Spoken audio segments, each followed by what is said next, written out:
আমি কি জাহান্নাম তৈরি করছি, জাহান্নামের ডরে কান্দে যে তাও তো দেখলাম না, যে বেহেশতের লোভে কি তারা কান দিচ্ছে তাও না, হেগুলা তোমাকেই তারা চায়। তখন বলবে যে হে ফেরেশতা করুন, তোমরা যা ওই দুনিয়াতে আমার জাতের প্রথম যে আমি বলতেছি, আমি রহমতের আমার ওই বান্দাদের জন্য আমি খুলে দিলাম। তাই মিশির সেগুলাকে যখন আমরা ডাকে এবং আল্লাহর কাছে কান্দেন, সেই সংবাদ সেই 7 আসমান পর্যন্ত পৌঁছে যায় এবং আল্লাহ তাআলার আরশ পর্যন্ত আপনাদের কান্দার শব্দ চলে যেতে পারে যদি আপনার ঠিক মতো কান্দে। আসরাতুল মুমিনিন হয়েছিল নাকি আছে, এই সমস্ত জিনিসগুলা নাশ করে দুনিয়া সমস্ত দুনিয়া নিজের উদরপূর্তি করতেন, নিজের আরাম আয়াসের দিকে থাকতেন, আর নিজের সুখ ভোগ করতেন, কিন্তু লক্ষ লক্ষ জীবনের বিনিময়ে করতেন সেগুলো। এই লক্ষ্য জীবনগুলো আপনারও না, আপনার বাবারও ছিল না, এগুলো ছিল মহান সুযোগ আল্লাহ তাআলার। আল্লাহ সেগুলো আপনাকে জিজ্ঞাসা করবেন। অত লক্ষ লক্ষ মামলা আপনার বিরুদ্ধে দায়ের আছে, এই লক্ষ লক্ষ মামলা কাল কিয়ামতের ময়দানে হবে, কাল কিয়ামতের ময়দানে হবে। এবং এর উকালতি একমাত্র করতে পারবে দয়া তুমি রাসূল পাক সাল্লাল্লাহু আলাইহি ওয়াসাল্লাম, তাছাড়া আর উকিল নাই, সেই মাঠে আর উকিল থাকবে না কেউ। পয়গাম্বর সকল নাচতে নাচতে বলা শুরু করে দিবে। তো দুনিয়ার থেকে যদি আগে সেই মামলা দুই হইতে চান, তাহলে উকালতনামা দুনিয়ার থেকে দিয়ে যেতে হবে, রসুল্লাহ বাধ্য করে যেতে হবে দুনিয়ার থেকে। আর দুনিয়া থেকে যদি রসুল্লাহ বাধ্য করতে না পারেন, ওই যে আল্লাহ ওই যে বলতেছেন আপনি শিক্ষা আছে যে তুমি দুনিয়া তো অন্ধ, কি আমাদের দিন অন্ধ হতে হচ্ছে, দুনিয়াটা আল্লাহ অন্ধ, কি আমাদের যে অন্ধ হচ্ছে, আপনি আবার কি চান, কোন রবি আল্লাহ আপনাকে দিবেন, কোন ব্যবস্থা আপনার যেতে চান। অতএব দুনিয়ার থেকে তার বুঝ বিচার করে যদি মানুষ হইতে হবে, মানুষের বুঝ বিচার করে যাইতে হবে। যে প্ল্যাটফর্ম আপনি তৈরি করবেন, যে আমল আপনি দুনিয়াতে তৈরি করবেন, সেই আমলের উপরে আপনি তাম দুনিয়াতে আপনি বসবাস করবেন, মৃত্যুর সময় থাকতে হবে এবং সেই আমলকে আপনি কবরে যাইতে হবে। ওই আমলের উপরে কবরে আপনার ভালো বন্ধু দিতে হবে এবং সেই আমলের উপর নিয়ে আপনি কাল কিয়ামতের ময়দানে হাসরের মাঠে উঠবেন এবং সেই আমলের উপরে বিচার করে আপনি হলে জাহান্নামে যাবেন আর বেহেশতে যাবেন। এই আমলটা দুনিয়া মুসলিম মুদ্রাতুল আখিরাত, এই আমলটা আমরা দুনিয়া থেকে আপনাকে তৈরি করে দিতে হবে। কতটুকু আমল তৈরি করেন সেই বিশেষ চিন্তা করবার বিষয়। আর কোন সময় দুনিয়া থেকে আপনি চলে যাবেন সেটা চিন্তা বিষয়। বাবা আদম আলাইহিস সালামের কোন অপরাধ ছিল না, তিনি কোন অন্যায় করছিলেন না, তিনি পয়গম্বরদের জন্য গুনাহ করা হারাম, তিনি গুনাহ করছিলেন না, সামান্য একটু ভুল ত্রুটি হয়েছিল মাত্র, বেহেশতে গালাখানাতে একটু ভুল হয়েছিল। কি ভুল বলছিলেন যে গন্ধম খাইও না, কিন্তু শয়তানের চক্রে হইয়া সেগুলা আদম আলাইহিস সালাম সামান্য একটু আহার করার জন্য বেহেশতের থেকে বেহেশতে জামা কাপড় কাই নেওয়া হইল, বেহেশতে ছেলে দেওয়া হইল, মিয়া বিবিকে দুই দেশে বাড়ি দেওয়া হইল, এই যে সে কার সঙ্গে কারবার দেওয়া না হয়, এইটুক মাত্র তার ভুল। এই ভুলটুকের জন্য এত বড় অপরাধ। আচ্ছা বেশ, এই অপরাধে দুনিয়াতে তিনি এসে কাঁদলেন 340 বছর পর্যন্ত, 350 বছর পর্যন্ত দুনিয়াতে কাঁদলেন। কান্দার পরেতে 350 বছর কান্দার পরেতে তিনি জবল রহমতের যে আস্তে আস্তে জবল রহমতের পাহাড়ে চলে গেলেন। আল্লাহ তাআলা সেই দিন মা হাওয়াকেও সেখানে নাই না, আল্লাহর কুদরতের শক্তি দ্বারা হাজির করলেন। মিয়া এবং বিবির দেখা হইল জবল রহমতের পাহাড়ের ভিতরে। মিয়া বিবির সঙ্গে বাবা আদম হাওয়ার সঙ্গে দেখা হইল জবল রহমতের পাহাড়ে। সেই পাহাড়ে বাবা আদম মা হাওয়া যে কাঁদছিলেন, সেদিনের কান্দা আল্লাহ ফেরেশতারা আল্লাহর নিকটে বাদী হয়ে বলছেন যে হে খোদা, আগেই তো বলছিলাম যে আপনি মানুষ তৈরি করবেন না, আমরাই আপনার বন্দী করবো। আল্লাহ কোরআন শরীফে বলছেন কালা রাব্বুকা লিল মালাইকাতি জাইলুন ফিল আরদি খলিফা কালু আতাযালু ফিহা মাইয়ুসফিদু ফিহা ওয়া ইয়াসফিকু দিমাআ ওয়া নাহনু নুসাব্বিহু বিহামদিকা নুকাদ্দিসু লাক কালা ইন্নী আ'লামু মা লা তা'লামুন। আল্লাহ বলছিলেন যে আমি দুনিয়াতে খলিফা পাঠাবো, আর ফেরেশতারা বলছিল যে কোনো প্রয়োজন নাই খলিফার, আমরাই আপনি বন্দী করবো। খলিফার মারামারি কাটাকাটি করবে আর তার সেটা আমরা বন্দী করি, তাই তো ভালো। আল্লাহ বলে ইন্নী আ'লামু মা লা তা'লামুন, আমি যা জানি তা তোমরা জানো না। এখন মিয়া বিবির কান্দার দুটো ফেরেশতারা আল্লাহর কাছে বাদী হয়েছে। আল্লাহ আগেই তো বলছিলাম যে আপনি তৈরি করবেন না, এখন তৈরি করলেন কারণ এতে কান্দা আমাদের সহ্য হয় না।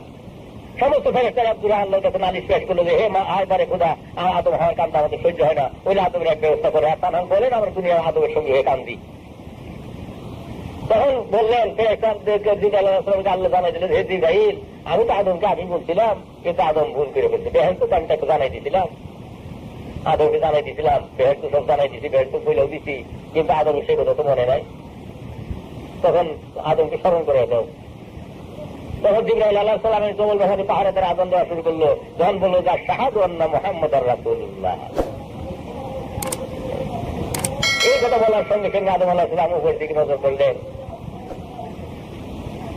উপর দিকে নজর করে দেখলেন আদম নীল উপর জব উঠায়া নজর, লেখা পায়া নামে নবী আর সে খুদা সে দুয়া মাঙ্গে কে মেরে খাতা তুভাইলে পয়গম্বর বক্সা হবে খুদা।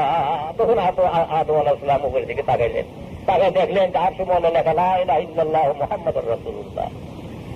এই কলমা দেখে আদম আলাইহিস সালাম কান্দা আরম্ভ করলেন যে হে খোদা, তোমার নামের সঙ্গে তোমার হাবিব পাকের নাম, সেই নামের উসিলায় গুনাহগার আদমের গুনাহ তুমি মাফ করে দাও। আল্লাহ জানাই দিলেন যে হে আদম, বেহেশতের ভিতরে যদি তুমি এই নামের উসিলা নিয়ে তুমি ক্ষমা করতে কোশ্চেন কালে তোমার বেহেশত থেকে নামাজ হইতো না, বেহেশতে তোমার গুনাহ খাতা সমস্ত মাফ করে দেওয়া হইতো। যাই হোক, তোমাকে দুনিয়ার নামাই দেওয়া হইতে, তোমার তওবা তোমার কবুল করা হইল, গুনাহ মাফ করে দেওয়া। আচ্ছা, এখানে প্রশ্ন হইল যে আদম আলাইহিস সালামের গুনাহ আল্লাহ মাফ করে দিলেন, তওবা কবুল করলেন, তো বাড়িটা তো ফেরত দেওয়া উচিত। যে বাড়ি থেকে আদমকে তারাই দেওয়া হইল, যে বাড়ি থেকে তাড়িত হয়ে আদম আলাইহিস সালাম 340 বছর মতো দুনিয়া পৃষ্ঠ করে কাঁদলেন, এবং 340 বছর কান্দার পরে আল্লাহ তাআলা জবল রহমতের পাহাড়ে নিয়ে তাকে হাজির করলেন, এবং সেই আরফার ময়দানে দাঁড়িয়ে আল্লাহ তাআলার কাছে কান্দার পরে সে তওবা কবুল হইল, গুনাহ আল্লাহ মাফ করে দিলেন। আচ্ছা, মামলা ডিগ্রি হইল আদম, বাড়িটা তো পাওয়া উচিত না, বাড়ি পাবেন, এটা কোন জাতি ডিগ্রি পাওয়া গেল? আমি যখন আমার কোন অপরাধ ক্ষমাই হইল, আমি যখন দোষী না, মাফ করে দেওয়া হইল, তো দোষী না তো আমার সম্পত্তিটা তো আমি ফিরিয়ে পাবো, আমার সম্পত্তি বেহেশত বালাটা না, সেটা তো আল্লাহ তাআলা আমাকে ফিরিয়ে দিবেন, তো ওটা তো দিলেন না ফিরিয়া। কিন্তু আল্লাহ জানাইতেছেন যে ওটা তুমি ফেরত পাবে না, যেহেতু গন্ধনের দ্বারা তুমি তোমার যে শরীর কলুষিত হয়ে গেছে, এই শরীর নিয়ে তুমি বেহেশত আসতে পারবে না, যদিও তোমাকে মাফ করে দিলাম। এই শরীর নিয়ে তোমার কাজ কি আমাদের ময়দানে এই বিচার হবে, সেই বিচারে তোমার পক্ষে উকালতি করবে রাসূল পাক সাল্লাল্লাহু আলাইহি ওয়াসাল্লাম,